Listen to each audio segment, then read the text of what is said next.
So The Haunting of Hill House episode 5, The Bent Neck Lady, Nell's episode, has a lot going on to it, and it is crazy. A big theme throughout this episode is showing you how traumas can follow you and haunt you through life. And we see a character in Nell that is a full believer. She feels everything and lets it in. The complete opposite of Steven. And she's about the truth and justice. And you're going to see throughout this episode how much she's not listened to. And that is her weakness. And this episode also shows you all this through sleep paralysis that Nell has, which is a very real thing, which I experience about once or twice a year. And it is absolutely terrifying.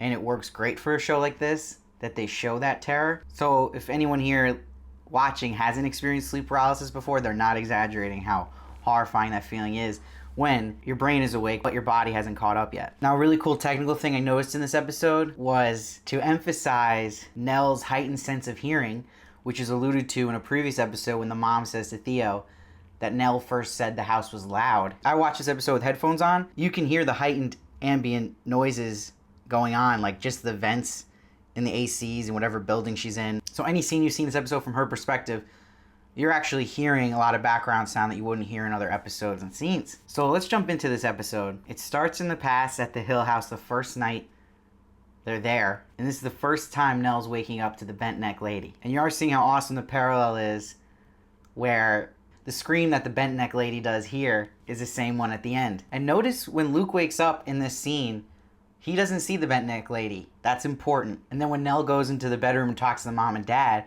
she says, the bent neck lady screamed so loud, it hurt my ears.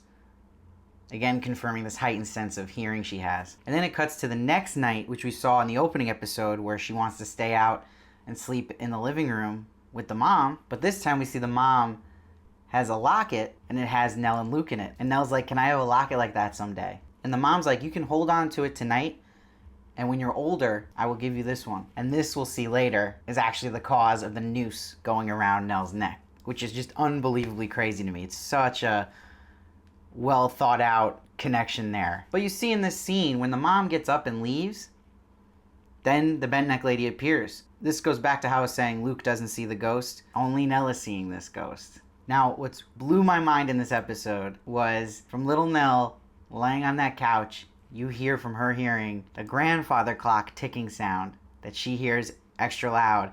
And then she can hear the bent neck lady going in a distorted version that she's hearing, no, no, no, no, which was Nell's voice as the bent neck lady at the end saying no, no, no in that same spot. That lines up incredibly and really was your biggest hint to that being Nell. How crazy is that? I mean, bravo to the director for thinking of that. And this is also when the sleep paralysis started for Nell. So then it cuts to the adult Nell explaining this to a sleep tech, Arthur, and her and Arthur click immediately. She loves how good of a listener he is and how hopeful he is about her worst fear and condition, saying it's completely harmless sleep paralysis and that he'll make an escape plan for her. And a great line here was when Nell was like, my general practitioner said for me to stop watching so much TV at night, but it's good to finally be listened to. So she admires that about Arthur. This is all Nell wants in life. So he served this role perfectly for her, and it makes it all that more tragic that he passes away eventually. What I loved about this episode was the opening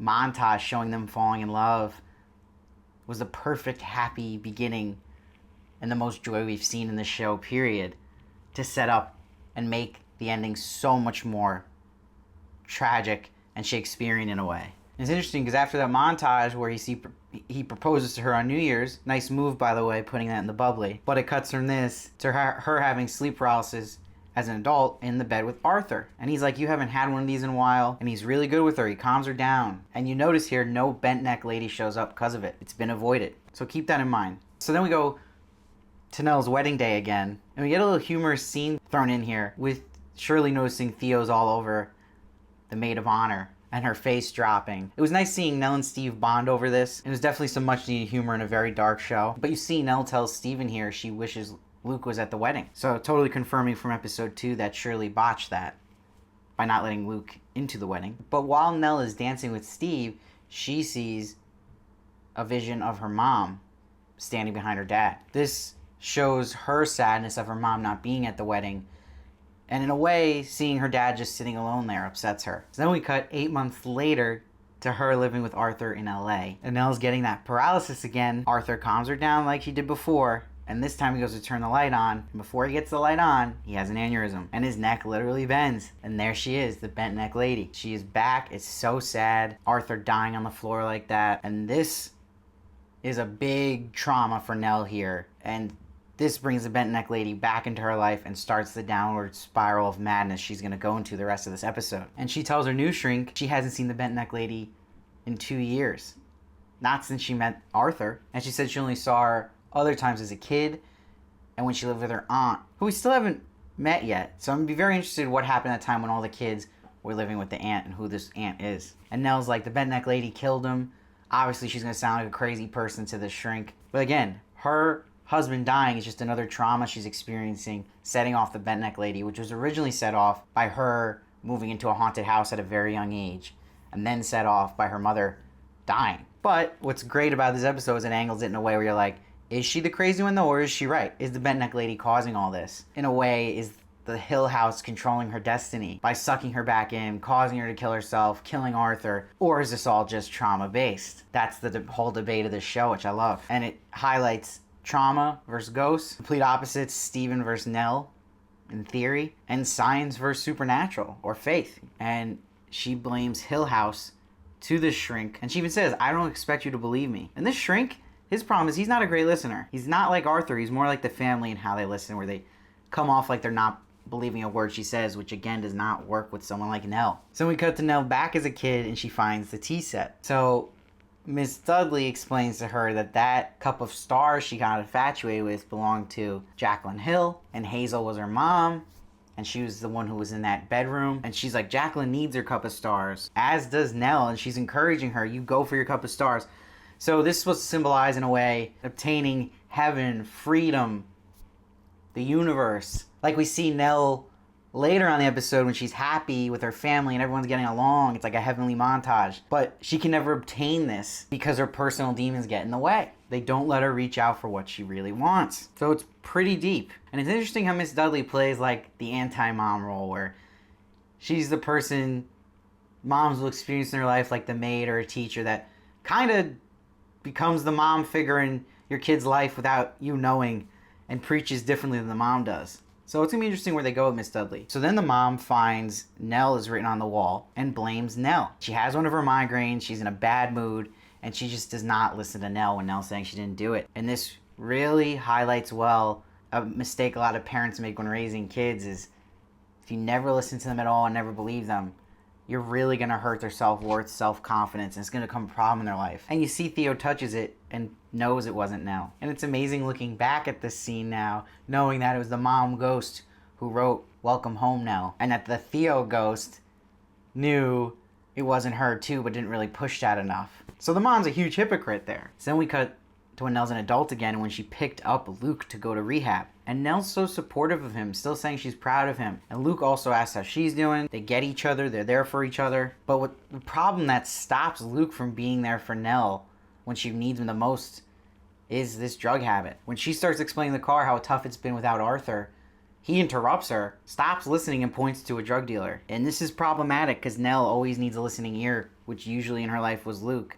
But when he's all high, that's not happening. And he's like, I need to get well before I go into rehab. And she's like, you want me to buy you heroin and drop you off at rehab? But Luke's like, I got it this time. I can BS the other siblings, but not you. I'm gonna do it this time. And crazy enough, he actually, we learned, kept his word. He didn't BS her. He did do it this time in rehab. And she believed in him here. But not without him guilting her first. And him saying how he believed in her when they were kids. And it's such a tragic thing in Luke wanting to help her. When he's like, help me get well, and then you can tell me all about Arthur and what happened. But it's just too late. Poor Nell. And I love in this episode how well they showed how everyone affected Nell to get to this state. And Luke even feels worse about it when she gets out of the car, he looks and sees there's meds in her bag. But with the drug addict in that moment, again, drugs are going to be number one. And then Luke's there shooting up the heroin next to her, and she knows she bought it for him. And this is another traumatic moment. And who appears? The bent neck lady. Awesome shot here with the rain too, and her appearing that far. Really creepy. And then Nell goes and reacts to this by flushing her meds down the toilet, thinking they may be causing it. So a really cool thing this episode brings to this is like you've seen in other movies and shows where are the meds helping her? And should she have been taking those? Or are they suppressing the truth and that she's not crazy? and that she needs to be free, and that she was right. Everything on the paper that the shrink is doing is correct.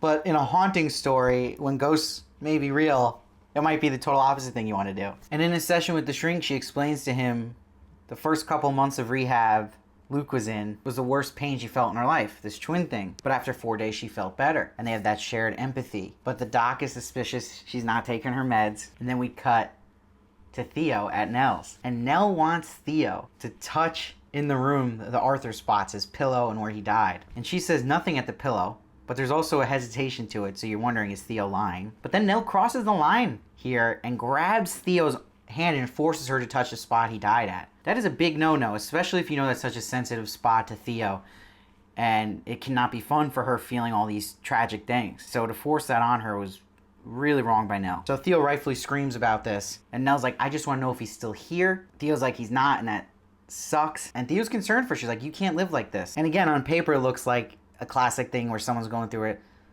a death of someone they really love, and they're not letting go, and it's like, Nell, you gotta move on, you keep thinking about him. But again, in a story like this, Nell actually turned out being right, and we get a great argument between the two of them here. And Nell's like, I need to stay here for Luke. What if he needs me when he's in rehab? And Theo's like, he made you buy heroin on the way in. And Theo's like, does Shirley know what he made you do? And Nell comes back with, like, you're above taking money from family. Go Nell. And Theo's like, I've got your back, but I've got limits. And Nell goes, only with us, but never yourself, calling her selfish, and says, don't lecture me about adulthood from Shirley's guest house. Killer again, drop mic moment for Nell. And great character consistency across the board, especially with how Theo reacts to this, talking about her limits again, her walls. So it was cool seeing two opposites go head to head here. Top-notch acting by Victoria Pedretti and Kate Siegel. Also great writing in this scene. This kind of solid drama writing makes this stand out from other horror shows. So now we cut to Steven at his book event for his book Haunting of Alcatraz. I really hope we get an anthology series out of this show and that we get a Haunting of Alcatraz season. But that's me wishful thinking. And Nell is at this event and lays into Steven, calls him out on everything, making money off things he doesn't believe in, using their stories. And she's like, we are a different family because of where we grew up. You tell me that I'm crazy, that mom's crazy, that Luke's crazy. And again, this confirming they're the three believers in the family. And she's like, you're supposed to protect me, but you say the meanest things to me. And again, Victoria Pedretti absolutely crushing it here, especially with the quivering lip, and it's all in her eyes the way she conveys her emotions. Such a natural rhythm to her acting. And of course, Steven has the classic reaction. He's like, are you off your meds? Is this another phase of you? And he lays into her now. And he's like, you don't get to just start smashing up our lives here and embarrass me on my job. I think everyone's been in a situation on either side here like this, where Nell is right. The stuff she's saying is right.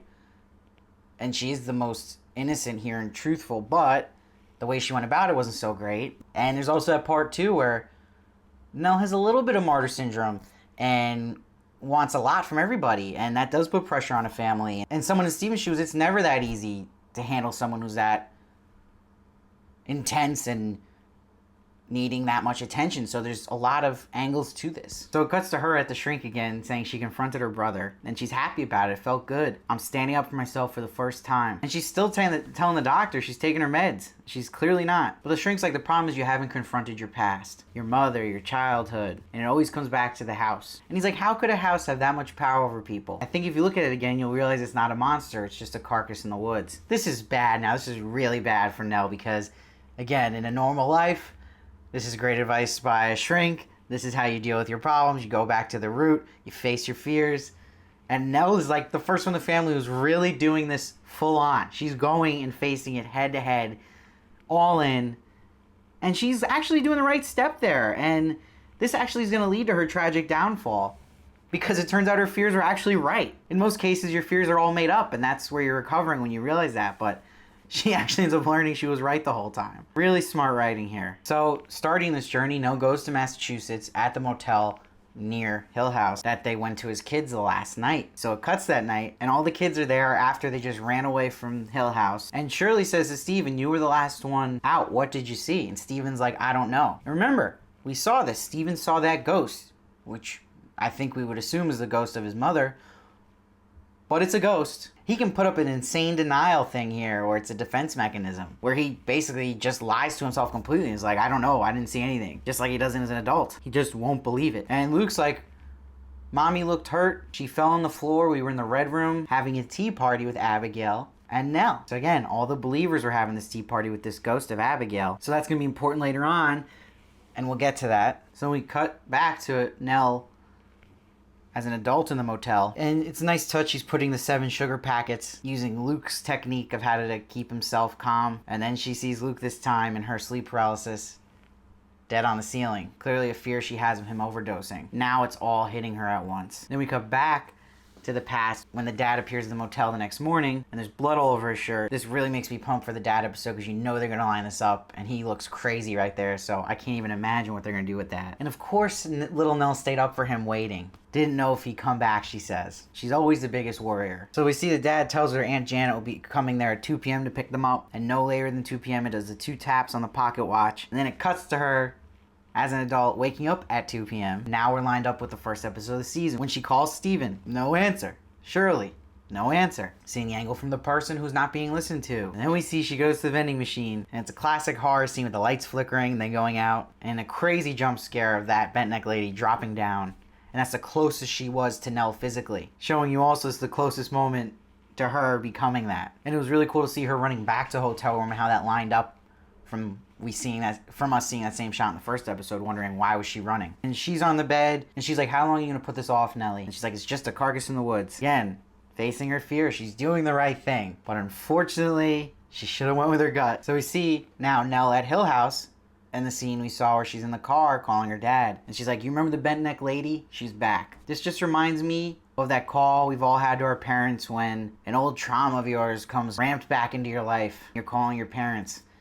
Very sad, and it's very real. And then she sees the lights come on in the house, and the porch lights flick twice, meaning time to come home. So who turned those lights on?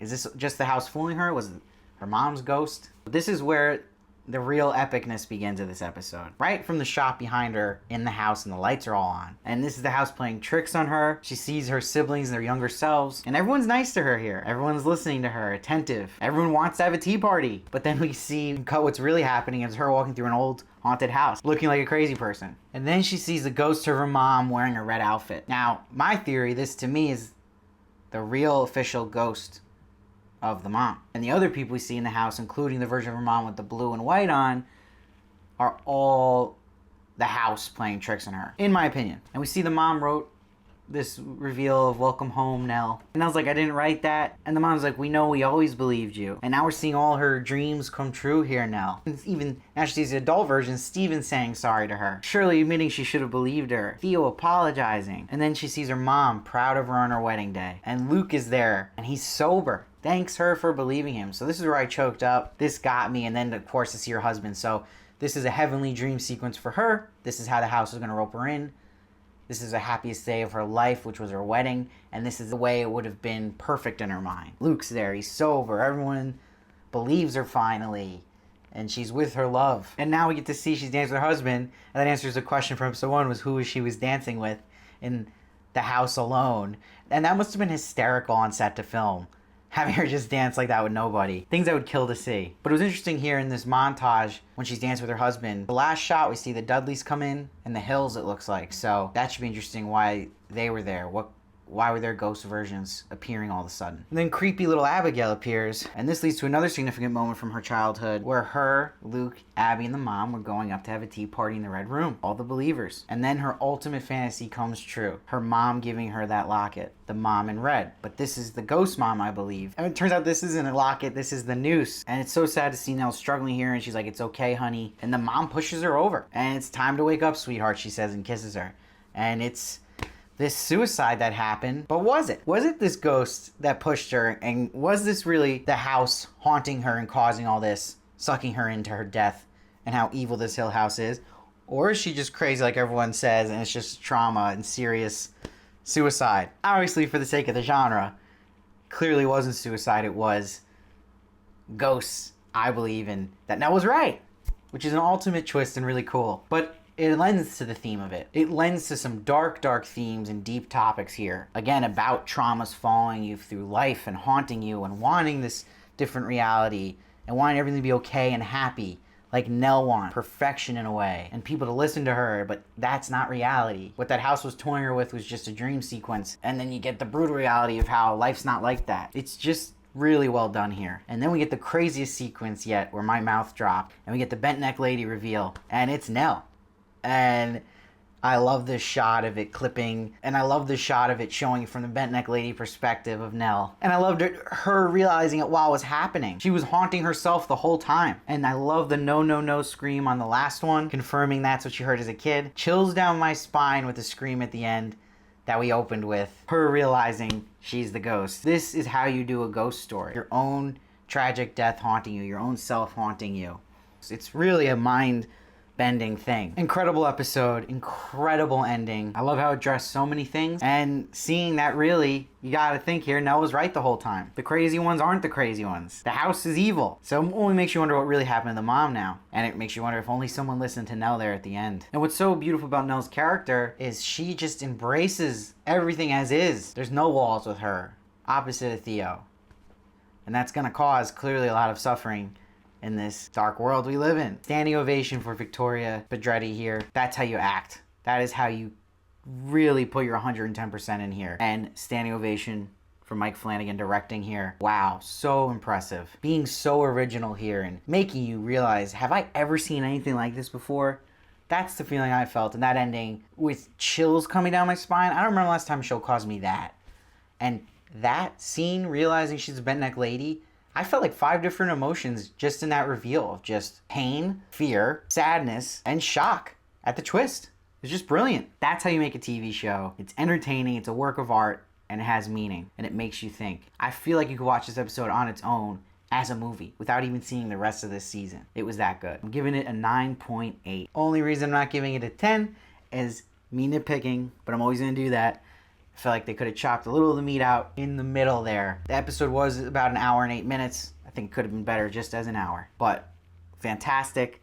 Let me know what you thought of this episode down below. I read every comment and I try to respond as many as I can. Again, no spoilers past this episode. Save that for somewhere else. Only talk about this episode and episodes before. Let me know if you connect to Nell. Do you feel like her or any of the other characters? I love hearing that stuff. Please subscribe to my channel. I'll be reviewing each episode of The Haunting of Hill House, so you don't want to miss one. Please, if anyone can, just share a link to my reviews on the Reddit for Haunting of Hill House. That would be awesome. I'd really love the help. And please follow me at Steve Varley on Twitter and Instagram for more of me. And I'll see you next time.